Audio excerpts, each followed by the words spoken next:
So, how was the mainstream media disappointed with Glenn Beck's rally this weekend? There's a little snippet from Anderson Cooper 360 that shows how the liberals think. And here we go.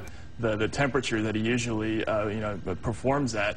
He didn't have the usual statements like Barack Obama's a racist and has a deep-seated hatred of white people. He didn't say the things like, pretty soon they're going to turn the fire hoses on us and let loose the German shepherds. None of that rhetoric was there, and I almost thought some of the people in the crowd were disappointed that it wasn't. Holy cow, you mean that Glenn Beck didn't do all that stuff? What are you talking about?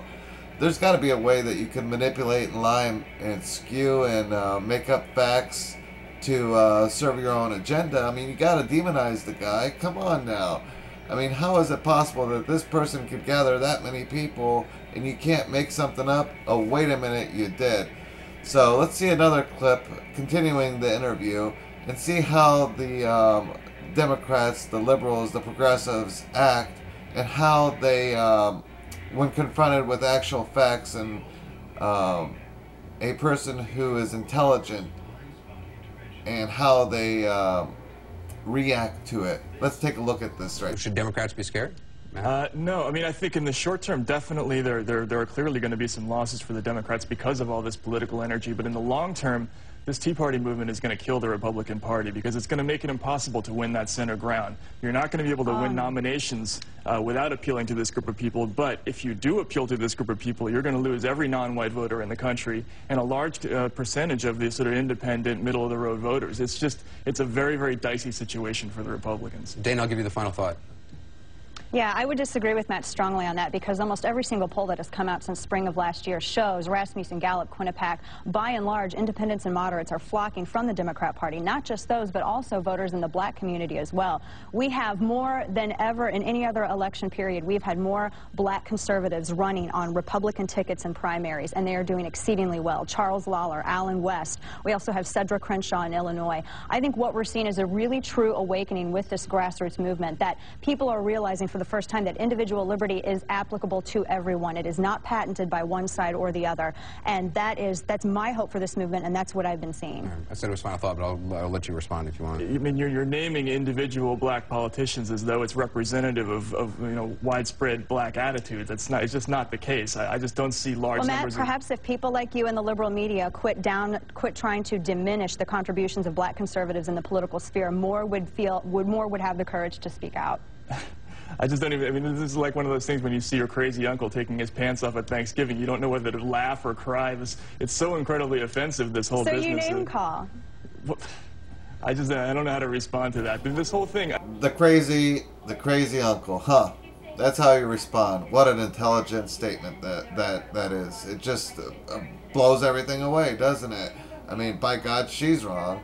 I mean, that statement right there is proof enough for you that Beck is evil and everything Beck did was bad and what she's saying is incorrect and false.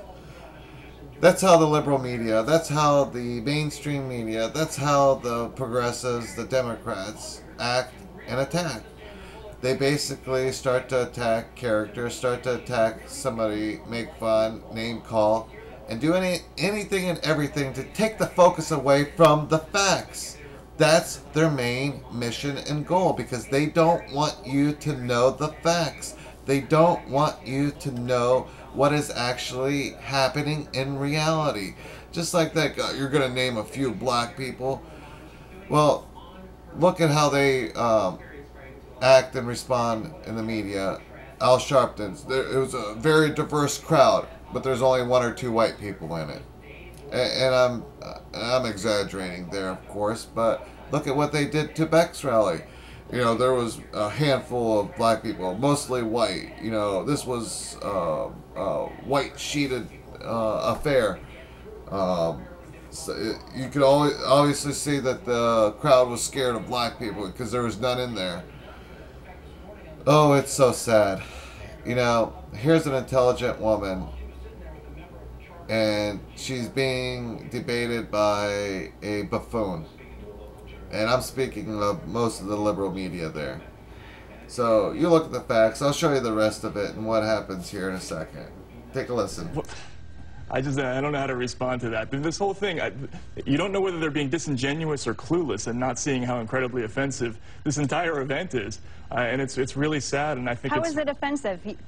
You found prayer offensive? You found Dr. Alveda King speaking offensive? No, I find 100,000 white people gathering on the steps of the Lincoln Memorial. Were you at the event so you can validate that every single person there was white? No, Matt, I'm sure there were a few scattered minorities but then where do you at this base event. that where do you get that assumption from then? Because Don't I've you been feel it's a to little bit numerous Tea disingenuous? Party rallies. I've been Because you've been to covering this other events, phenomenon right? for a year. Were you at this event and you can validate for sure that I watched it every on single television. person I in certainly attendance? saw that crowd. Because that's exactly like being there, watching it on television. Excellent. All right. I appreciate both of you guys coming on. Matt Taibbi, thanks very much. Dana Loesch. Oh, Dana, I should. And there it is. You don't know if they're being disingenuous or clueless. You decide who's being disingenuous or clueless. I don't think it's the people that attended Beck's rally. I don't think it's the Republicans. I don't think it's the Tea Partiers. I don't think it's the Tea Partiers or the Republicans or the right that's the ones that are portraying and escalating and dividing this country, or being racist or haters or any of that sort of things. These people are the ones, the left, the mainstream media, the bias, the liberals here, the progressives, they're the ones that are twisting and manipulating the facts and the truths. And when they don't have an answer or an excuse or any facts to back up anything, they just make up or basically attack and mock and make fun of you. It's just sad. It's completely uncalled for, but that's what we're faced with. And I hope you guys remember, November is coming up. You guys need to vote in the people that are, we need to vote in. We need to come together. We need the people in office who have God behind them, who believe and trust in God. You know, there is a separation of church and state, but the people who are going to get us out of the rut and the hole that this country is in and get us out of this thing that has been dug by the liberals, by the left, is going to have to come from the conservatives, come from the right. And I'm sick and tired of being called a racist. I'm sick and tired of being called a Muslim hater. I'm sick and tired of being called a hater. I'm sick and tired of being called a hillbilly or hilljack. I'm tired of it. I'm sick of it. It's nothing but name calling from the left. It's pathetic.